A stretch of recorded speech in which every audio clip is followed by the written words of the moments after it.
Hey guys, assalamu alaikum. I hope you all are doing very well. So welcome back to my YouTube channel AP Fatah Tutorial.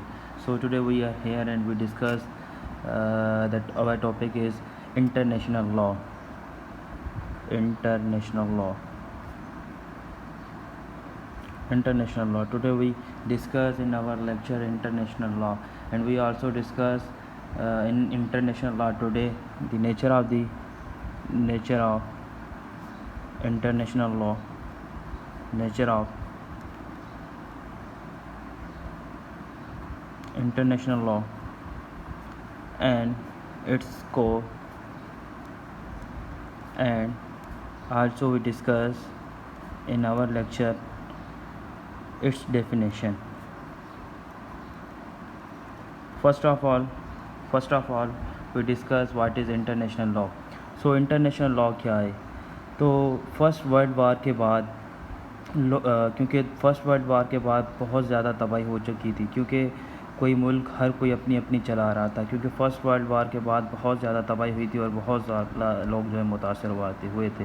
तो उसके बाद जो है दुनिया ने पूरी ने सोचा कि हम ना क्यों ना एक ऐसी ऑर्गेनाइजेशन बना लें या कोई ऐसे लॉज बना लें जिसमें जो है पूरी दुनिया को हम बाउंड कर लें और कोई भी किसी मुल्क के ऊपर हमला न करे या कोई किसी मुल्क के अंदर उनकी बग़ैर परमिशन के इंटर न हो। तो फर्स्ट वर्ल्ड वार के बाद लोगों ने जो कि पूरी दुनिया ने वर्ल्ड लीग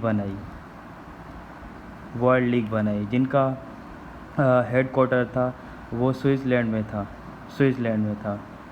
तो उसके बाद काफ़ी इसमें चेंजिंग आई। उसके बाद जो है इसका नाम तब्दील करके यूनाइटेड नेशन रखा गया। तो आज हम इसमें डिस्कस करेंगे कि इंटरनेशनल लॉ क्या होता है, इसके स्कोप्स क्या हैं और इसके अलावा इसकी डेफिनेशन क्या है, उसकी नेचर क्या है। तो सबसे पहले हम जानते हैं कि what is international law. International law actually is law which maintain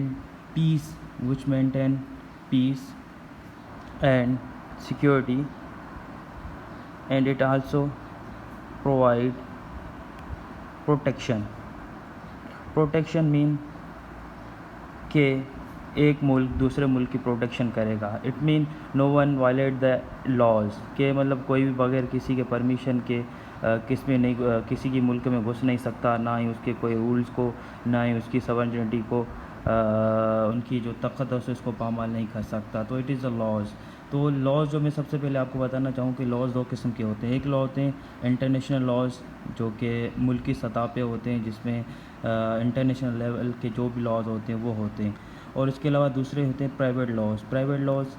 it means maybe ये स्पेसिफ़िक दो कंट्रीज़ के बीच में हो, या मे बी ये किसी दो बंदे के बीच में हो, या मतलब कोई भी 3 या 4 ममालिक हो। इंटरनेशनल लॉज ये जो है सब पे अप्लाई होते हैं, चाहे जितनी दुनिया में ममालिक हैं, जितने भी यूनाइटेड नेशंस के मेंबर्स हैं, या जितने भी अभी तक इंडिपेंडेंट फ्रीडम कंट्रीज़ हैं, सब पे अप्लाई होते हैं। तो इंटरनेशनल लॉज जो है वो ये पूरी दुनिया में अप्लाई होते हैं और इक्वली सब पे अप्लाई होते हैं। ऐसा नहीं है कि अगर फॉर एग्जांपल यूएसए पे अप्लाई होते हैं तो ज़रूरी नहीं है कि यूके पे अप्लाई ना हो। तो ये लॉज पूरे वर्ल्ड और सब पे इक्वली जो है इस पे अप्लाई होते हैं। तो हम अब इसके बाद बात करेंगे इसके जो इंटरनेशनल लॉज के जो है मेन फीचर्स क्या हैं, इनका क्या रोल है इंटरनेशनल लॉज का। तो सबसे पहले हम इसके रूल्स की बात करेंगे। जैसे कि मैंने आपको बताया कि it is equal for all countries, मतलब कि ये इसके जो रूल्स हैं वो सब कंट्रीज़ और सब पे अप्लाई होते हैं। ऐसा नहीं है कि सिर्फ ये एक ही कंट्री पे अप्लाई हो, ये सब पे अप्लाई होते हैं। उसका ये सबसे पहले मेन फीचर। उसके बाद अगर हम इस पर बात करें तो कंडक्ट्स, इसके नंबर 6 के मेन फीचर्स में आता है conducts. What is conducts means उसके रूल्स के बाद आता है कंडक्ट्स मीन्स अगर ये होते हैं एक्चुअली ये होते हैं म्यूनसिपल लॉज। मैंने आपको बताया कि जो कंट्रीज़ के अपने लॉज हैं। स्टेट म्यूनसिपल लॉज होते हैं। फॉर एग्जांपल अगर कोई एक कंट्री है और उसके दूसरे कंट्री के साथ लॉज हैं तो वो सिर्फ उन दो कंट्रीज़ के बीच पे होंगे। अगर फॉर एग्जांपल इंडिया के पाकिस्तान के साथ कोई भी मुआहिदा या कोई भी ट्रीटी है या कोई ऐसा कॉन्ट्रैक्ट है तो ज़रूरी नहीं है कि इंटरनेशनल लॉज में आओ। ये ज़रूरी है, इसमें ये आता है कि प्राइवेट लॉज हैं कि ये स्पेसिफिक दो बीच के कंट्रीज़ में, मतलब ये इन दोनों के बीच में, और जितने भी इनके लॉज हैं, जितने भी इनकी चीज़ें सिर्फ ये स्पेसिफिक दो कंट्रीज़ पे अप्लाई होंगे। ज़रूरी नहीं है कि ये सब पे अप्लाई हो या इंटरनेशनल लॉ। ये that kind of the laws is a conducts, and it is also called we call private laws.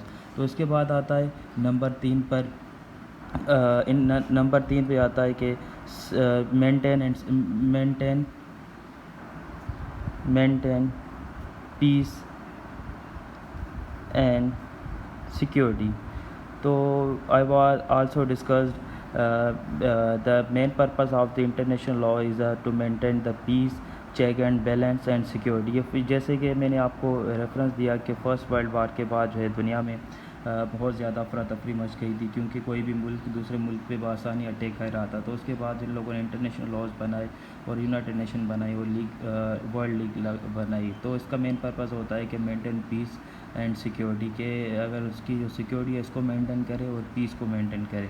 उसके बाद अगर हम बात करें स्कोप की कि इंटरनेशनल लॉ का स्कोप क्या है, तो सबसे पहले हम बात करते हैं स्कोप, क्योंकि देख तो उसके बाद हम बात करते हैं जुरिस्डिक्शन क्या है, क्योंकि अगर आप लोकल लॉज देख लें या इंटरनेशनल लॉज देख लें या कोई भी लॉज देख लें, तो उसमें जुरिस्डिक्शन होती है, लिमिट्स होती है कि जुरिस्डिक्शन इसमें क्या है. तो इसी तरह से इंटरनेशनल लॉ में जुरिस्डिक्शन है कि अगर कोई भी एक मुल्क जो है वो दूसरे मुल्क पर अटैक नहीं कर सकता without the any permission, without the any authentic reason no one can attack on the other countries. तो जुरिस्डिक्शन इंटरनेशनल लॉ में जुरिस्डिक्शन है विदाउट दी परमिशन, कोई भी दूसरे मुल्क में जो है वो अटैक नहीं कर सकता और कोई भी किसी के मुल्क में घुस नहीं सकता विदाउट दी एनी आप कह लें कि प्रॉपर रीज़न, क्योंकि बगैर रीज़न में कोई किसी भी नहीं करता. उसके बाद आते हैं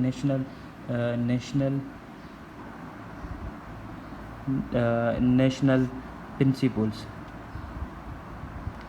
ये हर मुल्क के अपने अपने प्रिंसिपल्स होते हैं. नेशनल प्रिंसिपल्स ज़रूरी नहीं है कि अगर फॉर एग्ज़ाम्पल आप किसी भी मुल्क के बंदे को पकड़ रहे हैं तो ये इंटरनेशनल लॉ के थ्रू ये आता है, नेशनल प्रिंसिपल में आता है कि अगर फॉर एग्ज़ाम्पल अगर पाकिस्तान का बंदा अगर इंडिया में पकड़ा जाता है तो उसके ये नेशनल जो प्रिंसिपल्स हैं उनके तहत ही वो उनके साथ ट्रीट करेंगे. और इसके बाद आता है नंबर 3 पे पैसिव नेशनलिटी.